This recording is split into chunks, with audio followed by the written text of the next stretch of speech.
Hey, yeah, masking in Blender. This is actually like my fourth time recording this because I found, I think, a weird bug in the masking system. So I'm gonna be reporting that in a second here.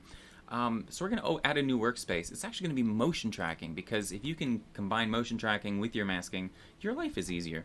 I'm gonna open up the footage here. Here we go. I'm gonna set scene frames and prefetch. Prefetching just adds it all into RAM, which is great because that means we can track stuff. Like a lot of times when you track, it goes chug, chug, chug, chug, chug. And that's actually not because it's hard for it to track. It's because it's loading the next frame in. And that's what's taking all the time. So like right here, if we just track that, it's like done. Which is kind of cool. So let's go over into masking. And you can just tab between the two, which is just so cool. And I'm gonna, oh, I'm in tracking right now. You can just control click. And if you pull down, you get this little handle. And if you've used the Bezier curves in like After Effects or a lot of applications, you know what this is kind of doing. You can right click, toggle cyclic, or hit Alt C, and then yeah, there you go. So originally I would say turn on auto keying, and you can just move stuff around. But that's, I think, what was making my bug happen. Maybe I'll show you that in a bit here. So I'm gonna say just hit I to add keyframes instead, and then you can use all your same normal manipulation tools. G for grab, S for scale, rotate. You can grab individual ones and then hit I to add the keyframe. Yeah, here we go. I to add the keyframe. I to add the keyframe. So let's say you want to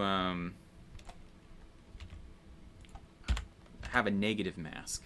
Well, here we have, let's name this. This will be her, and this will be her. You can have multiple layers of masks. So let's add one more, and this will be a negative mask. And we'll just kind of trace around this mic stand here. Yeah. And if you want to see what these look like, you can check overlay, and you can see here, oh yeah, this is eaten away from this one. So add keyframe. Yeah, it's not add a keyframe. Back into normal view. And if we want to parent this is where you just select all of these, and with that selected, you hit Control P, and now look at that, just that easy. Let's do one more. Tab over. Let's track like this point. Could be cool. Tracking. Yeah, cool. Yeah, we lose it, but we'll keep going. Yeah. All right. So with that done, now we tab back over, and let's just mask out this whole zone here. And with that one selected and all our points selected, we hit Control P, and there we go. We can add, yeah. So this is obviously a horrible mask, but it does do what it does technically work. So you want me to show you the bug? I'll show you the bug I just found. Let's see if we can reproduce it. If I turn on auto keyframing and just start adding a thing, it half the time it adds like just a weird additional keyframes. It's not doing it right now. Is it because, let me see, let me parent it to that. Oh yeah, there we go. See that? I kept getting that, and I can't figure out the combination of things that makes it happen. And look at that. But that's not a thing that you want. Anyways, let's this is how you would use it in then like the compositor. Jump over into compositing, use nodes, gonna delete all of this. Input movie clip. Movie clip's gonna be for preview. There we go. Control Shift click on this to bring up the viewer. Yeah.